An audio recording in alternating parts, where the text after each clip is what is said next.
बहन दोस्तों, क्या आपकी पे डबल होगी? क्या आपकी मिलिट्री सर्विस पे डबल होगी या आपकी पेंशन डबल होगी? यानी डबल की बात कही जा रही है और इसी के ऊपर आज का वीडियो।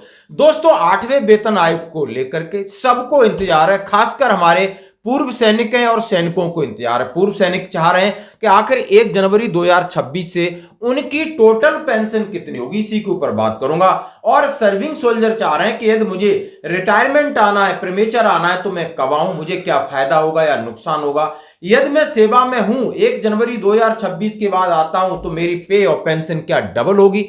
बिल्कुल दोस्तों, इसी के ऊपर आज का वीडियो। दोस्तों, ये एक चार्ट है जो मैं आपके सामने रख रहा हूं और इसमें सिपाही से लगा करके ऑनरी कैप्टन और एक उन्होंने सर्विस वाइज एक कैलकुलेशन किया है जिसमें डीए को मर्ज किया है। इससे पहले मैं आपके साथ एक बात साझा करना चाहता हूं कि सरकार देरी क्यों कर रही है। यानी सरकार को चाहिए एक ऐसा अध्यक्ष, यानी आयोग का एक ऐसा अध्यक्ष चाहिए जो सरकार के हिसाब से काम करे, बस वो उन्हें नहीं मिल रहा है। क्योंकि आजकल कर्मचारी हैं या दूसरे लोग अंदर खाने सरकार से नाराज हैं, अंदर खाने, बाहर बोलने में डर रहे हैं लेकिन अंदर खाने नाराज हैं। क्यों मैं बात कह रहा हूं? जैसा कि 7वें वेतन आयोग में माथुर साहब आयोग के अध्यक्ष थे और सारी प्रक्रिया होने के बाद मिनिमम जो आपकी पे थी 18,000 नहीं थी, 20,000 थी और 22,000 की मांग थी और 20,000 पे सहमति बन जाती है और सारा ड्राफ्ट बन जाता है और साइन हो जाते हैं। लेकिन जब घोषणा होती है वित्त मंत्रालय द्वारा तो वो 20,000 की जगह 18,000 कर दिया जाता है और उसके बाद जितने जेसीएम स्टाफ साइड और कर्मचारी यानी माथुर साहब से पूछते हैं जो रिटायर्ड जस्टिस थे, आखिर आपने ऐसा क्यों किया, तो उनके पास कोई जवाब नहीं था और उस जवाब देने से बच गए और मामला 18,000 पर टक गया। यानी 2,000 का पे लेवल 1 में सीधा नुकसान हुआ और आप समझ सकते हो आगे आगे सबको नुकसान हुआ। अब यानी विपक्ष और कर्मचारी संगठन जाग गए, वो सरकार के सामने ऐसा दबाव बना रहे हैं कि यानी कि जो चीज जिस तरीके का अध्यक्ष हो वो कर्मचारियों को भी सुने और डटा रहे, यानी सरकार के बहकावे दबाव में ना आए और सरकार चाह रही कि ऐसा अध्यक्ष मिले कि जो कि हमारे कहने से काम करे। क्यों? यदि वो 18 महीने या 2 साल वो काम करेगा और एक रिकमेंडेशन सरकार के सामने रखेगा और सरकार मानेगी नहीं, सरकार अपनी मर्जी से, जैसे अभी उनके दिमाग में चल रहा है, वो आपको दे देगी। अब वो देगी तो उसके बाद सोशल मीडिया पे आगे उन्होंने बयान दे दिया कि हमारी, यानी वो ये क्या कहेंगे कि 2 साल की मेहनत बेकार गई, इतने लोगों ने काम किया, यानी इसको बनाने में करोड़ों रुपए खर्च हुए लेकिन सरकार ने वही किया जो सरकार के मन में थी। तो सरकार की किरकिरी होगी, एक समाज पूरा वोट बैंक उसकी खिसकेगी, कर्मचारी नाराज होंगे और विपक्ष को मुद्दा बन जाएगा और विपक्ष वैसे भी हमलावर है। तो सरकार इसको फूंक फूंक के कदम रख रही कि आखिर उन्हें ऐसा अध्यक्ष चाहिए जो कि काम उनके हिसाब से करे लेकिन मुंह खोले ना। ये बात है। अब इसी को लेकर के एक उन्होंने ड्राफ्ट तैयार किया है किसी भाई ने और ये प्रिडिक्शन है और जिसमें सिपाही 15, 17, 19 साल, नायक 15, 17, 22 साल, हवलदार 19 से लगाकर 26 साल, नायब सुबेदार 24, 26 और 28 साल, सूबेदार 26 साल, 28 साल, 30 साल, सूबेदार मेजर 28, 30, 32 और लेफ्टिनेंट कैप्टन यानी 28 साल से लगा करके 33 साल तक का। और उन्होंने कहा है कि आखिर आपकी अब जो OROP 3 की पेंशन है, यदि जो फिटमेंट फैक्टर है इसके ऊपर बात कर रहे हैं कि आखिर ये कौन सा फिटमेंट फैक्टर है जिसकी मैं बात करने जा रहा हूं।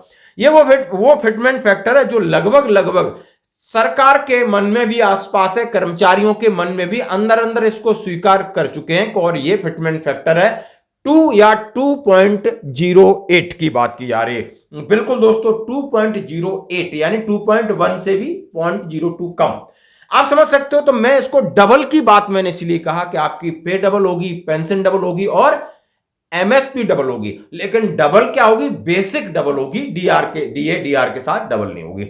इसी को लेकर उन्होंने एक चार्ट किया है क्योंकि 2.08 लगभग सरकार के ऊपर इस बात का प्रेशर है कि लोगों ने कैलकुलेशन किया है, लोगों ने एडजस्टिंग तरीका है डॉक्टर रिकॉर्ड फॉर्मूला को, उसके हिसाब से कैलकुलेट किया है कि आज की परिस्थिति में ये इतना तो बनता ही है। अब सरकार असमंजस में इसके नीचे लाएंगे तो सरकार के पास जवाब भी होना चाहिए सब चीजों का, क्योंकि सवाल तो पूछे जाएंगे।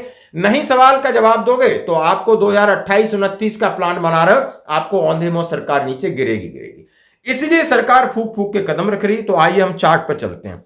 सबसे पहले में सिपाही 15 साल है जिसकी 20,325 है और डीए को उन्होंने कहा हम 60% मिनिमम लेके चलते हैं जो कि जनवरी 2026 का होगा। और मर्ज होने के बाद आपकी 32,520 होगी आपकी पेंशन।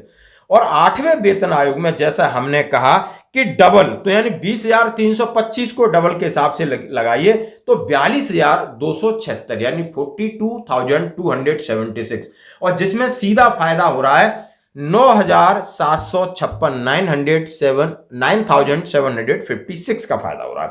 सिपाही 17 साल, अब मैंने ये बता दिया आपको कि आपकी क्वालिफाइंग सर्विस आरओपी 3 में कितना है, मर्ज होने के बाद कितना है, 8वें वेतन आयोग में कितना होगा और कितना फायदा होगा। इसी तरीके से मैं नीचे इस चार्ट में जो दिए गए हैं सिपाही से कैप्टन तक का चीजें कवर करूंगा, तो आप ध्यान रखिए।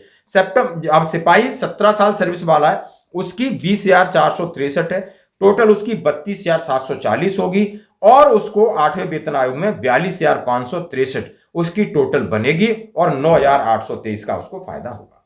सिपाही 19 साल 21,425 उसकी बेसिक है, मर्ज करने के बाद 34,280, और 8वें वेतन आयोग में 44,564 होगी, और 10,284 का फायदा। ये सारा प्रेडिक्शन है, संभावनाओं की मैं बात कर रहा हूं। नायक 15 साल जिसकी 20,682 बेसिक है, 33,091 उसका डीए मर्ज करने के बाद, और उसको 8वें वेतन आयोग में 43,018 और 9,928 का फायदा होगा। जो नायक 17 साल का 21,488 उसकी बेसिक है, मर्ज करने के बाद टोटल बनती उसकी 34,381, और बढ़कर के हो जाएगी ये 44,695 और 10,314 का फायदा है। नायक 22 साल जिसकी 23,569 है, और उसका टोटल डीए के साथ 37,710, और 8वें वेतन आयोग में 49,024 जो कि फायदा 11,314 का होगा।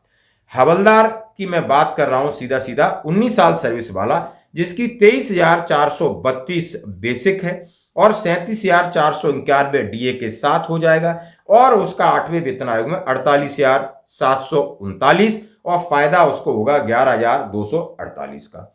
अब मैं बात करूंगा हवलदार 20 साल का है, तो 24,763 है, जो कि 39,621 डीए मर्ज के बाद होता है, 51,507 उसका 8वें वेतन आयोग में होगा, और 11,886 का अनुमानित फायदा है।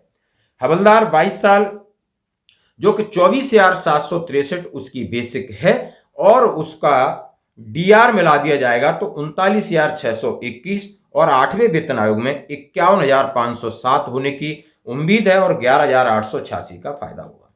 यानी हवलदार 24 साल जिसकी 24,763 यानी सेम रेशियो है। हवलदार 26 साल 25,582 है, और उसका डीआर मिला के 40,931 हो जाता है, और उसके बाद 8वें वेतन आयोग में 53,211 होगी, जो कि फायदा 12,280 का है। नायब सूबेदार या एमएससीपी नायब सूबेदार की मैं बात करूं, 24 साल है जिसकी 26,825 रखा है, और उसका डीआर के साथ 42,920 हो जाता है। 8वें वेतन आयोग में 55,796 जो कि फायदा 12,876 का होता है। नायब सूबेदार 26 साल जिसकी 26,900 बेसिक पेंशन है, डीआर के साथ 43,040, और उसको 8वें वेतन आयोग में 55,952 होने की संभावना है, जो कि उसकी बढ़ोतरी 12,912 के आसपास होगी। नायब सूबेदार 28 साल सर्विस वाला 27,950 उसकी बेसिक पेंशन है अकॉर्डिंग टू आरओपी 3। डीए और जो डीआर है 60% मर्ज करने के बाद 44,720, और 8वें वेतन आयोग में 58,136 की संभावना, जो कि बढ़त 13,416 की होगी। यानी अब मैं बात करूंगा सूबेदार साहब की, और सूबेदार की 26 साल सर्विस जिसको 28,800 मिलते हैं, यानी उसको डीए मर्ज के बाद 46,080 हो जाएगी, और 46,080 से बढ़कर 59,904 जो कि सीधी बढ़त 13,824 की दर्शाई गई है। सूबेदार 28 साल 30,175 ले रहा है, यानी डीआर मिला के 48,280 पे जाएगा, और 8वें वेतन आयोग में 62,764 होने की संभावना है, और जो कि पूरी बढ़त उसको 14,484 की मिलेगी स्टार्टिंग में, और आगे जैसे जैसे डीए डीआर बढ़ेगा उसको आगे बढ़ होती रहेगी। सूबेदार 30 साल जिसकी 31,500 है, और उसको उसकी टोटल पेंशन होगी 50,400, और 8वें वेतन आयोग में 65,520 जो कि 15,120 की बढ़त दिखा रहे हैं। सूबेदार मेजर 28 साल 33,750 है, और डीएआर मिला के 54,000 होती है और इसकी 8वें वेतन आयोग में 70,200 जो कि 16,200 की बढ़त दिखाई जा रही है। सूबेदार मेजर 30 साल 34,425 और डीआर उसका 55,080 मिला के हो जाती है जो कि बढ़त 71,604 पर पहुंचती है और सीधी बढ़त 16,524 की। सूबेदार मेजर 32 साल 34,575 और उसका डीआर मिला दिया जाए तो 55,320 और जब 8वें वेतन आयोग में 71,916 होगी जो कि टोटल बढ़त 16,596 की होगी शुरुआत बढ़त। ऑनरी लेफ्टिनेंट 28 साल वाला जिसकी बेसिक वारूपी 3 में 40,750 है, डीआर को मर्ज करेंगे तो 65,200, 8वें वेतन आयोग की संभावना 84,760, टोटल बढ़त 19,560।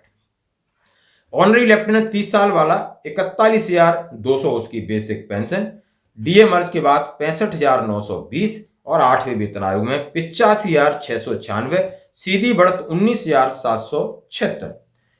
ऑनरी लेफ्टिनेंट 32 साल 42,625 और डीआर मिला के 68,200, 8वें वेतन आयोग में 88,660 और सीधी बढ़त 20,460 की। और 32.5 साल और उसके अंदर लेफ्टिनेंट ऑनरी लेफ्टिनेंट है 32.5 और 33 साल वाला 46,300 और सीधा डीआर मिला के 74,080 और 8वें वेतन आयोग में 96,000 यानी 96,304 और टोटल बढ़त 22,224। इसी तरीके से आप नीचे ऑनरी कैप्टन की 30 साल 31 साल 32 साल जो क्रमशः 42,500 42,625 और 46,300 जो कि आंकड़े आप ऑनरी लेफ्टिनेंट में देख चुके होंगे और जिसकी इसके आसपास है तो उसको हमने फायदा बता दिया। ये फायदा आप समझ सकते हो को बढ़ता रहेगा, यानी जो मैंने फायदा बताया क्योंकि जैसे जैसे अभी यहां पर डीए डीआर शून्य रखा है, जैसे डीए डीआर की किस्त बढ़ेगी और आपको ये फायदा लगातार हर 6 महीने में इसकी बढ़ोतरी होगी। तो दोस्तों इसी के साथ में आपके साथ जो हमारे सर्विंग सोल्जर हैं वो भी चाह रहे हैं कि आखिर फायदा तो हमने आप 10,000 के ऊपर तो नॉर्मल जाएगी, आप समझ सकते हो, बेसिक पे भी जाएगी और अलाउंसेस भी बढ़े जाएंगे। लेकिन सरकार के ऊपर बिल्कुल दबाव है, लेकिन सरकार के पास राहत की बात यह है कि उसने बहुत सारा धन जीएसटी के माध्यम से कमा लिया है। जैसा इसका खर्चा बता रहे हैं 3.2 लाख करोड़ होगा, 3.2 लाख करोड़ के यानी 3 लाख करोड़ के आसपास इसका एक बर्डन कैलकुलेट कर लिया है। लेकिन जीएसटी में 127 लाख करोड़ रुपए उन्होंने कमाए, इसलिए कॉन्फिडेंस है, इसलिए मध्यम वर्गीय की बात करते हैं, इसलिए कहते हैं हम और टैक्स में छूट देंगे। इसलिए आपने देखा होगा कि बिहार के चुनाव में 10-10 हजार रुपए तुरंत बांट दिए। ये सरकार आप देख सकते हो कि किस तरीके से पैसे को भी चुनाव और फायदे के लिए इस्तेमाल करती है। और केंद्रीय कर्मचारी बात यह है कि जब तक हम दबाव सरकार के ऊपर नहीं बनाएंगे सरकार अपनी मनमर्जी करेगी। इसलिए जितने केंद्रीय कर्मचारी संगठन है अलग अलग तरीके से अपना दबाव बना रहे हैं।